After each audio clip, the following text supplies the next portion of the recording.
Welcome to W.I.L.D with JR, a podcast designed to help motivate others to grow by integrating practical skills, leadership principles, and teaching elements of the wilderness into our everyday lives. Now, for your host, Junior Humphrey.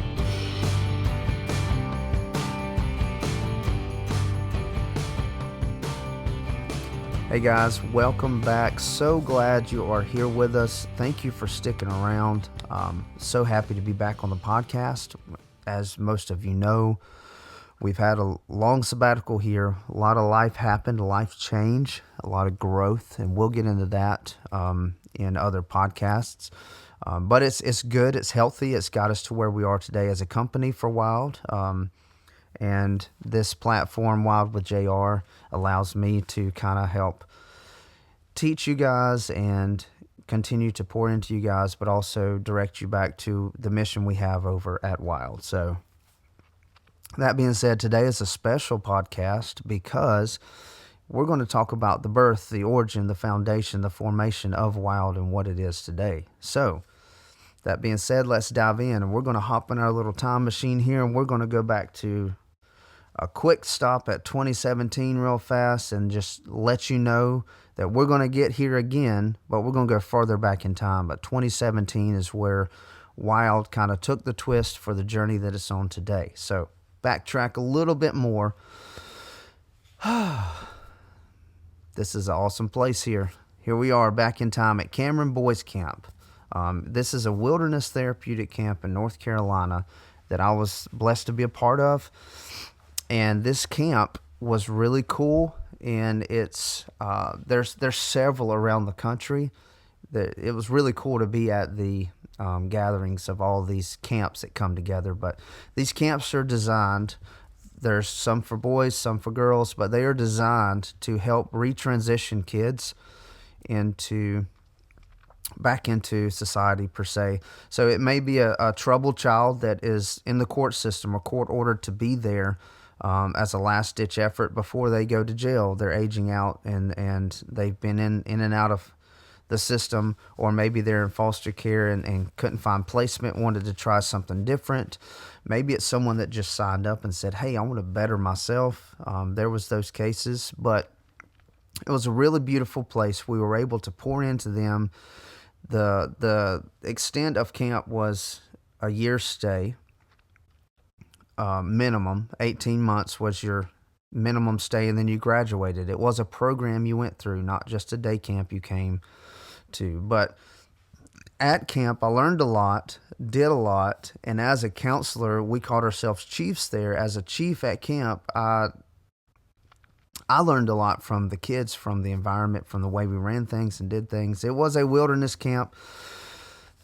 Just to give you a layout, because this layout is going to lead up to the birth of what W.I.L.D is today. So I've always loved the idea of the outdoors and always been ingrained in it. Loved serving people, loved the Lord. So this camp encompassed all of that. And then when you look at the layout of camp, there was about 900 acres there. So it was beautiful.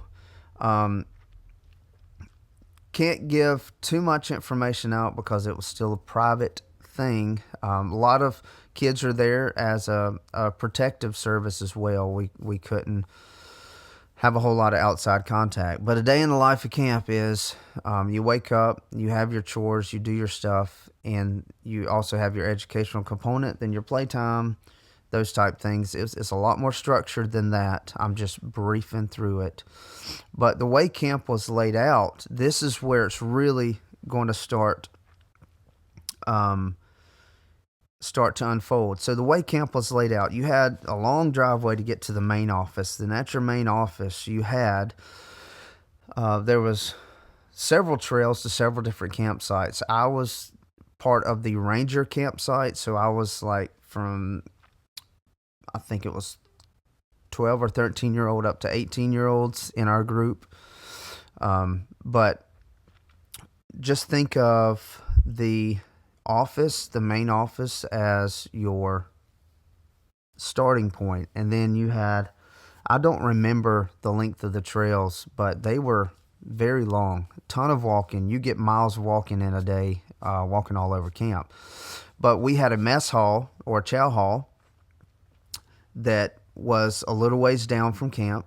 and then we had from the office, and then we had a trading post that was kind of the same travel distance between. Everything was laid out methodically and strategically to have long transitional walks for time of just therapeutic walks of time of reflection, but also give other campers time to pass and have enough time to mingle, or if they mingled, but also not run into each other per se. But also, camp was designed that if you did not know where you were, you would get lost. There was a lot of looped around trails, and that was a great protective measure for the campers there. But also, it was great for the counselors and the supervisors and the leaders there, because we were able to monitor and go down the trails and access quickly if needed for an emergency, things like that. So you have those buildings, and then from those buildings, you have these long treks through the woods to your campsites. And these campsites were secluded, so you didn't have to worry about if they were celebrating a birthday over in this camp. You didn't have to worry about hearing it over in this camp, those type things. But also, there was times where things would just get crazy, and we'd have to rally everybody back in. But having those camps that far secluded is a key factor to what I'm about to tell you now. So I just had to lay that out a little bit. So here's the start of this journey to what W.I.L.D is right now. As a counselor or a chief there at camp, you were like 5 days on, 2 days off. So you were out in the camp. We lived out in the wild. We built our own shelters. We lived out there. There were pleasures like a dining hall that we visited twice a week. Trading post twice a week. And during trading post times, we would exchange our dirty clothes for clean clothes and come back. But we did everything outdoors. Even their showers. We had a shower house for emergencies and bad weather, but we also had showers out of camp. So in this, you had this transition time with your counselors. Like, it was my shift, and here's where we start that journey. It was the end of my shift that day, and we always get the kids down, and during bedtime, while the kids are down or some are still falling asleep, we then have our relief hike in. We give them a brief overview of the medicine cabinet, what's going on, the situations for the day, the education markers for the day. Do essentially a handoff. That way they're ready and prepared the next morning. And then when the kids wake up, they know that, hey, this is Chief Josh or Chief Junior's day to go out, and we're going to have a new chief in the morning. So they're already prepared for this mentally.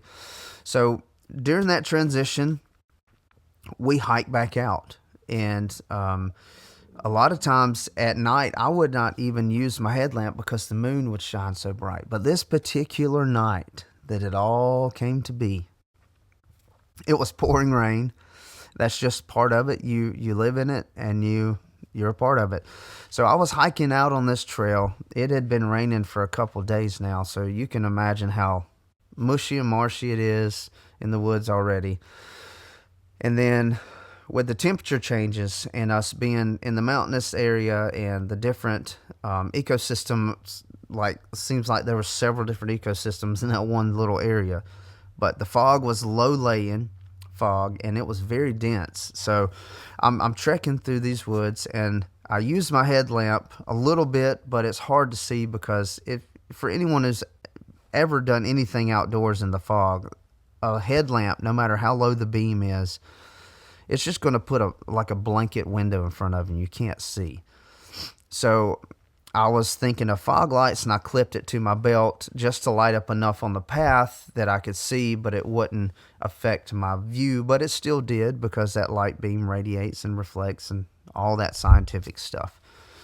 So I'm hiking down this trail, and we mentioned the area for the office. So a little to the west, if you're heading towards the office, there is a parking lot where the counselors all park that's separate from the office, somewhere that we can access in and out, but still be able to go to what's called the chief's house. So when we were off duty, we went to the chief's house and spent our time there or hung out with friends, whatever. But this particular night, I was walking back to my car. Didn't have my truck then. Had a little beater, but that got me from point A to point B. Loved it. So I was hiking to my car, going out, and I had to come from camp up past the chow hall, trading post, past the office, and then up to the parking lot for the vehicles. So during this walk, I had a lot of downtime, and I was praying, I was thinking and talking like I always do to God, and just in my head a little bit about what I wanted to do in life. And I knew that the idea of camp was awesome, and I wanted to one day have my camp because I love serving people, I love serving families, and I love kids. Have 2 of my own, and they're beautiful, and I love them. But during this time, I was just thinking and praying, and I was like, God, what is this going to look like? Is it going to be a camp, a 2-day camp, an extended stay camp? Is it going to be an event? Is it going to be like, hey, we put on this thing for 3 days and someone comes to it? Like, what's it going to be? And I just felt this overwhelming, I guess, presence in my spirit to just stop everything, stop talking, shut my mouth, stop walking, just stop. And I did, and I looked around for a minute, and I felt a still peace in my spirit that said, hey, look in front of you. Do you see what's going on?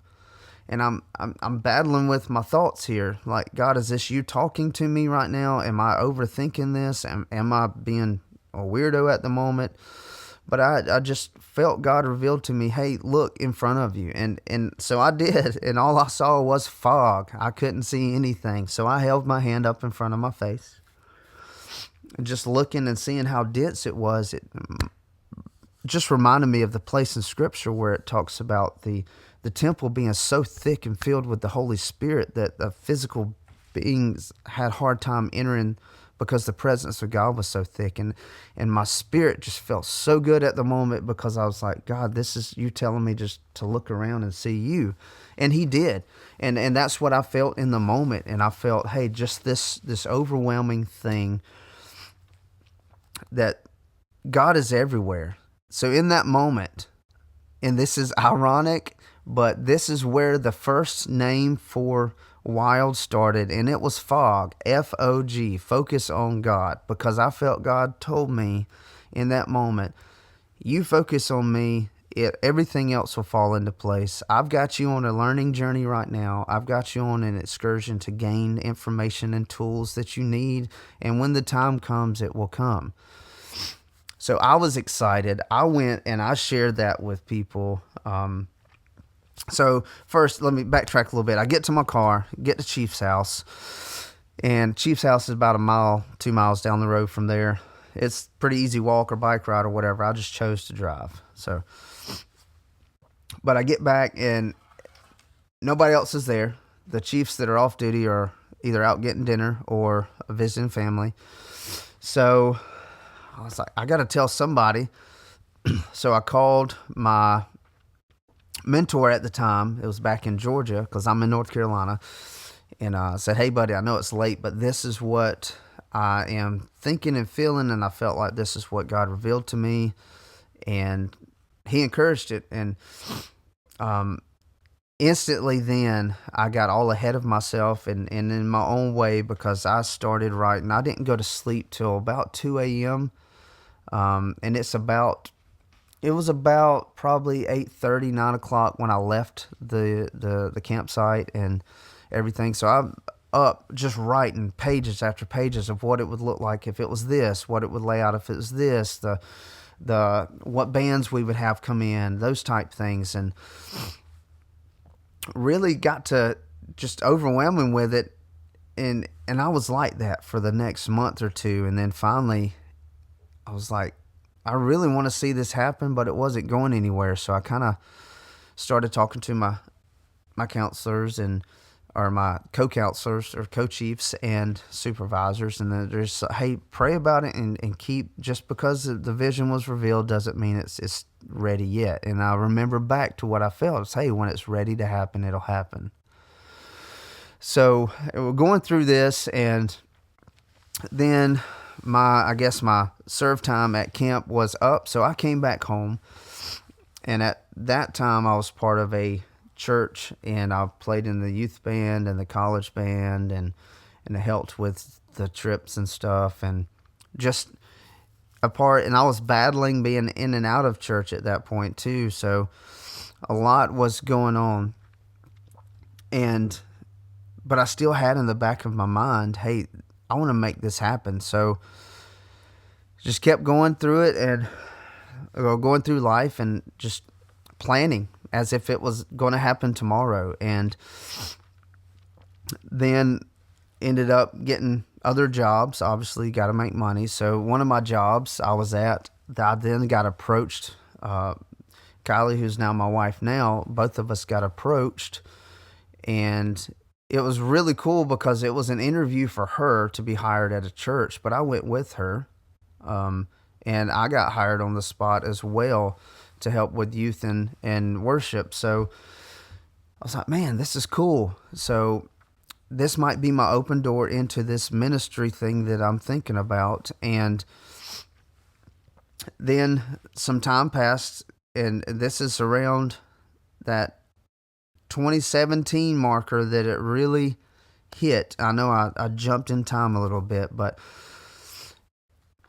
we're serving at this church, we're leadership at this church, and we're doing small groups. And I just got in my head, hey, I want to do a group just to kind of encompass, because FOG was going to encompass all the wilderness stuff anyway. I was trying to figure out how to do it. So I started a small group, and I just called it, at first I was going to go with FOG. And I was like, man, that doesn't sound right. So I was sitting there one night and just thinking, and hey, they're going to launch soon, and I got to come up with this name.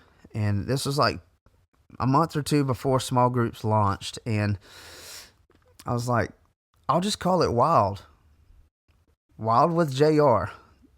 And that was the start of W.I.L.D., of what it is today. And I've kind of accumulated that name for the podcast, but as we're going into it and looking at it, something told me, sit down. W.I.L.D. has more of a meaning than just outside. So I broke it down, and we came up with, I came up with Wilderness Integrated Leadership Development. And I'm thinking, man, this is a great name. So I quickly changed that to the name for the whole thing. And that's what the small group was going to be based on. Hey, come, we'll talk about Jesus, and we'll fellowship a little bit, and I'll teach you an outdoor skill at the same time. So like, this is really cool. And then I quickly realized I have a lot to offer, and I didn't know that at first. And then as we're moving forward in this small group happens, goes well. That small group window closes for a little while, and I joined another small group, a men's group. It was a leadership group, and it was a select few of men in the church that were either already in a leadership position or being trained up for a leadership position. And we did a 12-day breakdown so cool, Wild at Heart, with John Aldridge, I think is his name. And I apologize if I butchered that, but saying all that to say this, it's a 12-day devotional that we broke down into 12 weeks. And at the end of that 12 weeks, it was beautiful because there was a lot of life change in this small group. There was a lot of confessions. There was a lot of shift in everything in this small group. But at the end of it, there was a celebratory time of, hey, we're going to take a guy's trip. We're going to go do an adventure. We're going to go do something fun, just because that's the whole premises behind this, is the guys in the wild. So I'm thinking, man, this would be cool to incorporate into what I'm doing. And so I'm just going to enjoy the ride. So we get there, and I'll give a shout out to True Adventure Sports. You guys go check them out. We're there enjoying our time. They were very awesome to help set us up. A great section of adventures and doing different things from caving to climbing to what they call an extreme night hike. You go check that one out. You're in this like little crevice of canyon of rocks about 90 feet down doing these mazes and stuff. It's insane. It's really cool. And this whole time I'm thinking, man, this is what I'm made for. So I ended up just asking the question, hey, do you guys have an internship or anything? And ironically, they said, yeah, we're hiring. And just a funny nugget, one of the guys that was with us said, nope, you've already got a job. And he was right. I was working at the church. But I just felt this yearning in my soul that this was something I was built for. So time goes by, I started building a relationship, and I started going to True Adventure Sports to gain extra certifications and extra knowledge and to help lead guided trips. And then it just worked out that I ended up serving there for a while. Got a job there. I was there for a couple years and learned a ton and everything. But then I really started birthing more and more and more in my head. This is what W.I.L.D is. It's not a camp. It's something that we can offer camps to, or offer camps through, or help with camps. But it was really a shift of sharing knowledge and serving people, adding value to people. And people need something that is going to stick with them, not something that's momentary. And so that name, Wilderness Integrated Leadership Development, I was thinking, man, how can this encompass everything? And it was a lot. So, and we all know wilderness as the outdoors, that's where the kind of the heart behind it is, but it encompasses so much more. So during that journey and my transition back to Georgia from Alabama, because True Adventure Sports is in Alabama, so I'm all over the map here. I told my wife, I was just like, Wilderness Integrated Leadership Development.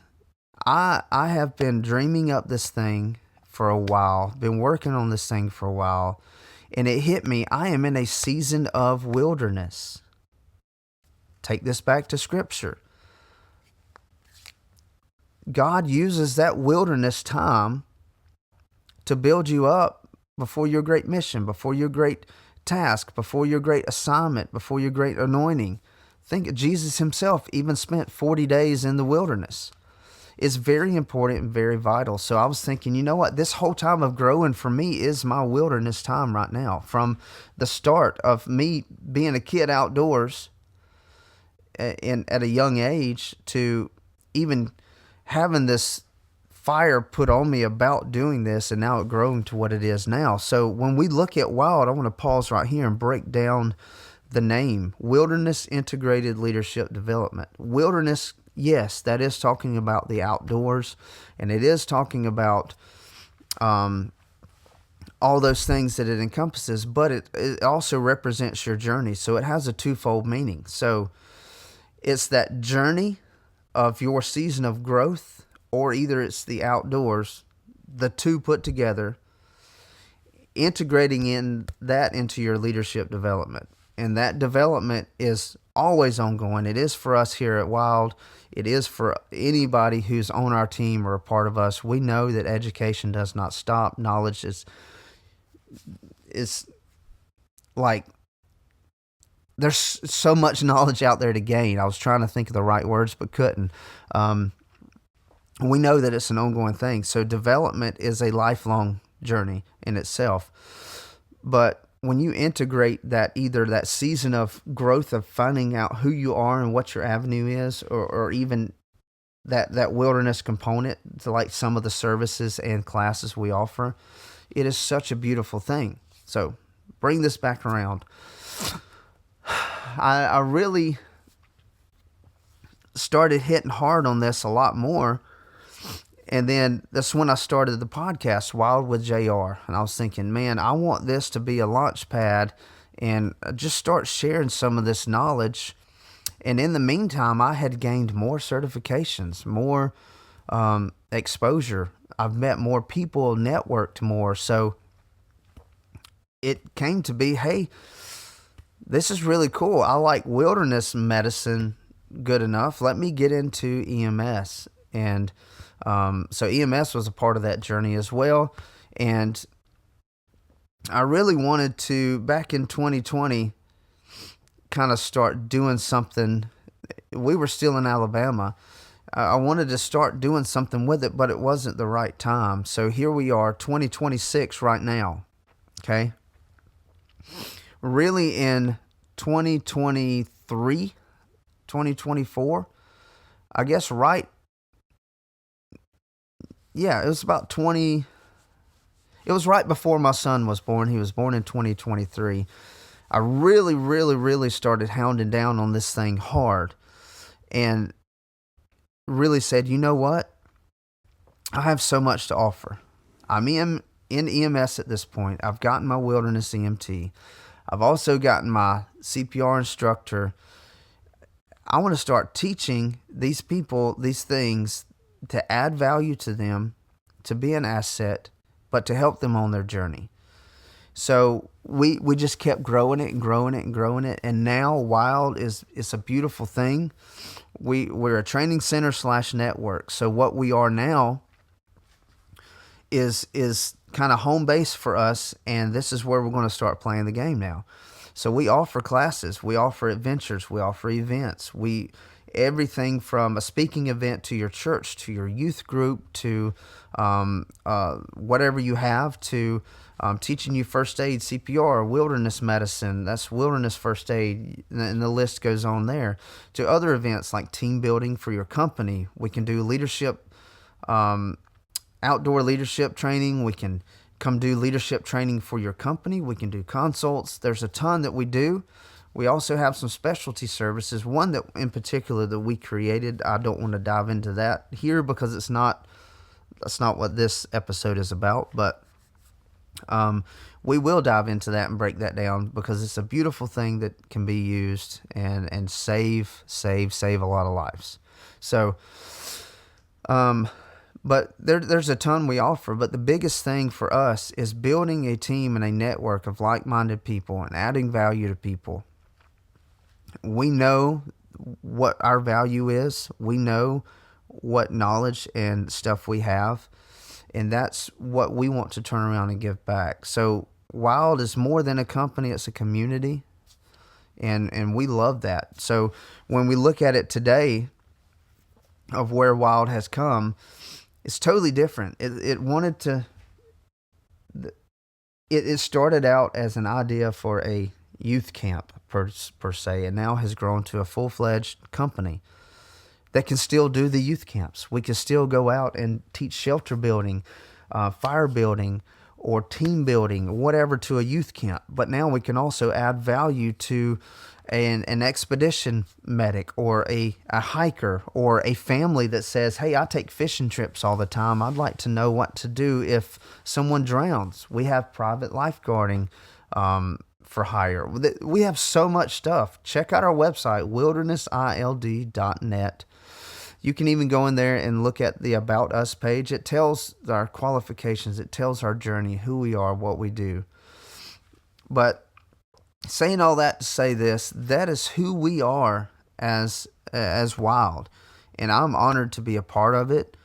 I am the founder of W.I.L.D, Wilderness Integrated Leadership Development, but I have two co-founders. You've already met one on the podcast. The other one, I'm going to have him on, so I'm not going to give any information away about him yet, but there are three of us that are in this that really have the same like-minded mission and the heart for this thing, to see this thing grow and add value to other people. That is our first and foremost mission, is adding value to other people.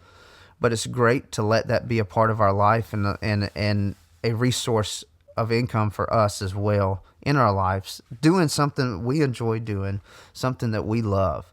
So that's why we've got our W.I.L.D with JR podcast, which you're listening to now. We've got our YouTube page. It's got all of our podcasts plus other videos. There's some training and teaching videos about to go up there. We've really hit this thing in reset and overdrive now because we've all finally gotten to the markers we needed to get to be successful in this and make it successful for other people. So if you have any questions or comments, just let us know. If you want to know more about W.I.L.D, want to know more about the story, want to know more about True Adventure Sports or the camp, leave a comment below or message us. Come check us out. Check out a class. Be looking out for other podcasts coming soon just to hear some other stuff that we've gained along the journey and some really cool things.